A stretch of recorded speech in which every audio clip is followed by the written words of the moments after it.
तो पिछली वीडियो में हमने देखा था कि इचिगो और उसके दोस्त रुकिया को बचाने में सक्सेसफुल होते हैं और वापस काराकोरा टाउन आते हैं, जिसके बाद वो अपनी नॉर्मल जिंदगी को रिज्यूम करते हैं। इचिगो जो ऑफिशियली एक सब्स्टिट्यूट शिनिगामी बन चुका है, ओरोहिमे और साडो के साथ मिलकर काराकोरा टाउन के लोगों को हॉलोस से बचाता है। उर्यू की बात करें तो उसकी क्विंसी पावर उसके लेट्स टिल टेक्निक यूज करने की वजह से मोस्टली जा चुकी है। वहीं दूसरी ओर एक नया स्टूडेंट शिंजी हिराको इचिगो के साथ दोस्ती बढ़ाने की कोशिश करता है। एक रात एक फेमिलियर हॉलो काराकोरा टाउन वापस आता है। ग्रैंड फिशर इचिगो से बदला लेने के लिए वापस आ चुका है, लेकिन इस बार वो पहले से ज्यादा ह्यूमन लुकिंग है। ग्रैंड फिशर इचिगो पर अटैक करता है, जो असल में कौन होता है। कौन को बचाने के लिए इशिन कुरासाकी वहां आता है और हम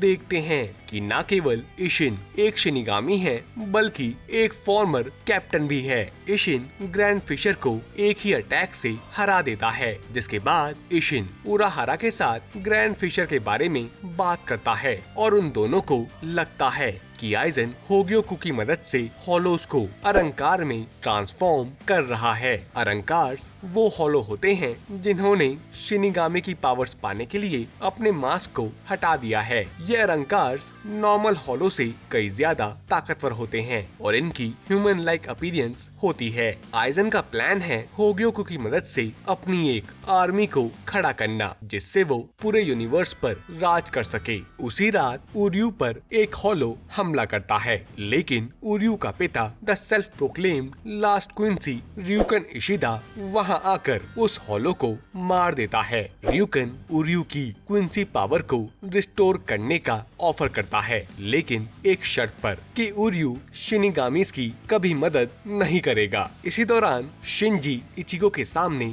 आता है और उससे मुकाबला करता है। शिंजी बताता है कि वो भी इचिगो की तरह एक हॉलो मास्क को समन कर सकता है, वैसे ही जैसे इचिगो ने ब्याकुया के खिलाफ लड़ाई में किया था। शिंजी इचिगो को अपने गैंग में शामिल होने को कहता है और बताता है कि वो इचिगो की मदद कर सकता है उस एंटिटी को कंट्रोल करने में, और वो इचिगो को वार्न करता है कि अगर उसके अंदर की एंटिटी को कंट्रोल नहीं किया गया तो वो धीरे धीरे कर इचिगो को कंज्यूम कर लेगी। अगले दिन दो पावरफुल अरंकार्स उल्क्योरा और यामी काराकोरा टाउन आते हैं। ये लोग इचिगो को ढूंढने के लिए काराकोरा टाउन के लोगों को मारना शुरू करते हैं। साडो और ओरोहिमे वहां पहुंचते हैं और उनसे लड़ने की कोशिश करते हैं, लेकिन यामी साडो को बड़ी आसानी से हरा देता है, जिसके बाद वो ओरोहिमे को भी मारने ही वाला होता है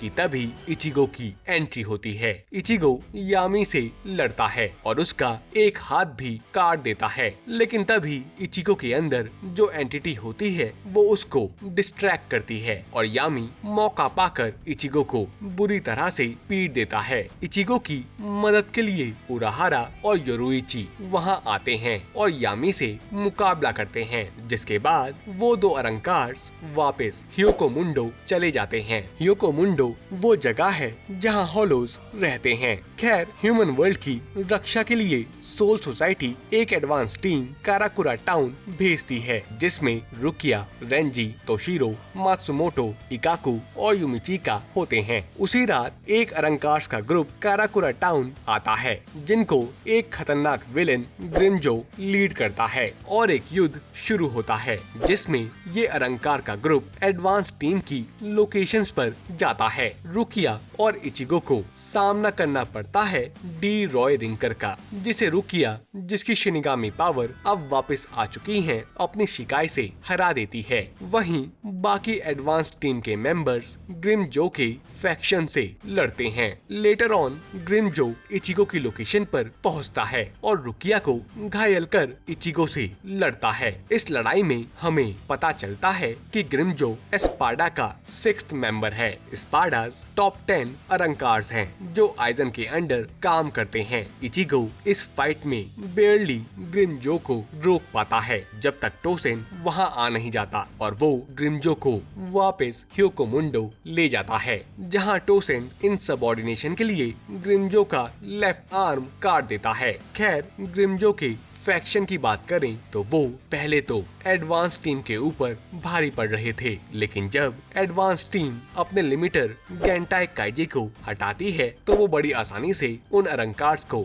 मार देते हैं। गेंटाई काइजी एक लिमिटर है जो शिनिगामी की पावर्स को 80% तक रिड्यूस कर देता है ताकि शिनिगामी अपने रिएत्सु से आसपास के लोगों को अफेक्ट ना कर पाए। खैर, इचिगो अपने अंदर की एंटिटी के इन्वेसिव थॉट्स से लड़ते लड़ते डिप्रेशन में चला जाता है, जिसके बाद वो शिंजी और उसके गैंग की मदद लेता है जिनको वाइजर्ड नाम से जाना जाता है। ये वो शिनिगामीज होते हैं जो होलोफिकेशन के शिकार हो चुके हैं और उन्होंने अपने अंदर के होलो से लड़कर उस पर काबू पा लिया है, जिसकी वजह से ये शिनिगामीज होलोस की पावर को यूज कर सकते हैं। इचिगो अपने इनर वर्ल्ड में दोबारा जाता है जहां वो उस मिस्टीरियस होलो से लड़ता है जो अपने आप को जंगेत्सु बुलाता है। वाइजर्ड्स के साथ रिगरस ट्रेनिंग के चलते Ichigo was on the verge of complete hollowfication, जिसमें इचिगो अपने आप को खोने ही वाला था, लेकिन इचिगो फाइनली अपने अंदर के होलो को हराता है। लेकिन जाते जाते उसका इनर होलो उसको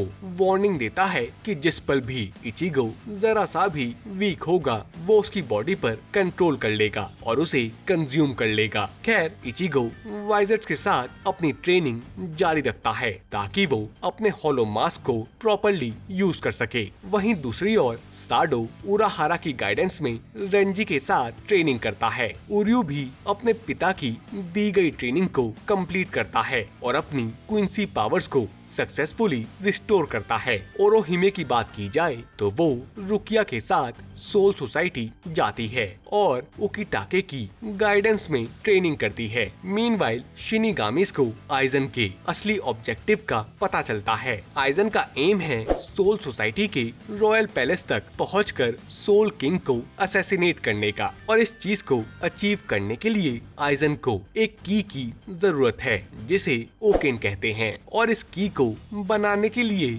आइजन काराकुरा टाउन के हर एक रेसिडेंट की सोल को सेक्रीफाइस कर देगा। इसी बीच आइजन होग्योकू का इस्तेमाल कर एक और अलंकार वंडर विश को बनाता है, जिसके बाद कई स्पाडास फिर से काराकुरा टाउन आते हैं, जिसके जवाब में शिनिगामी एडवांस टीम उराहारा और इचिगो उनसे लड़ते हैं और हमें ग्रिमजो वर्सेस इचिगो की सेकंड फाइट देखने को मिलती है, जिसमें इचिगो अपने होलो मास्क की मदद से ग्रिमजो को ओवरपावर करता है। लेकिन इचिगो अभी के लिए अपने होलो मास्क को बस 10 सेकंड तक सस्टेन कर सकता है और इस बैटल के 10 सेकंड्स पूरे होते ही इचिगो का होलो मास्क टूट जाता है, जिसका फायदा उठाकर ग्रिमजो इचिगो को बुरी तरह से बजाता है। खैर, ये इन्वेजन तो एक डिस्ट्रैक्शन था, क्योंकि जब ओरोहिमे सोल सोसाइटी से वापस काराकुरा टाउन आती है तो रास्ते में उल्क्योरा उसे कन्फ्रंट करता है। उल्क्योरा ओरोहिमे को अल्टीमेटम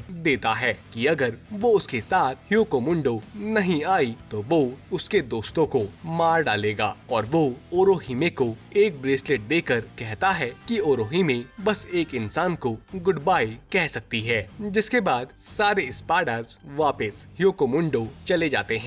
ओरोहिमे इचिगो को अलविदा कहती है और अपनी फीलिंग्स के बारे में बताती है, and that was such a sad scene. जिसके बाद वो ह्योकोमुंडो चली जाती है, जहां आइजन ओरोहिमे को उसकी पावर का इस्तेमाल करने को कहता है, तो ओरोहिमे ग्रिमजो के आर्म को अपनी पावर से रीजनरेट कर देती है। जिसके बाद ग्रिमजो लूपी एंटरर को मारकर वापस 6th स्पाडा बन जाता है। Now back to Karakura town. Orihime की रिएत्सु एकदम गायब हो जाने के कारण इचिगो और उसके दोस्तों को लगता है कि ओरोहिमे को जबरदस्ती ह्योकोमुंडो ले जाया गया है, लेकिन यामामोटो ओरोहिमे को ट्रेटर घोषित कर उसके लिए मदद भेजने को मना कर देता है और इचिगो को ह्योकोमुंडो ना जाने का ऑर्डर देता है। इसके बावजूद इचिगो कैप्टन कमांडर के ऑर्डर को इग्नोर करते हुए उर्यू और चैट के साथ उराहारा की मदद से ह्योकोमुंडो के लिए एक गेटवे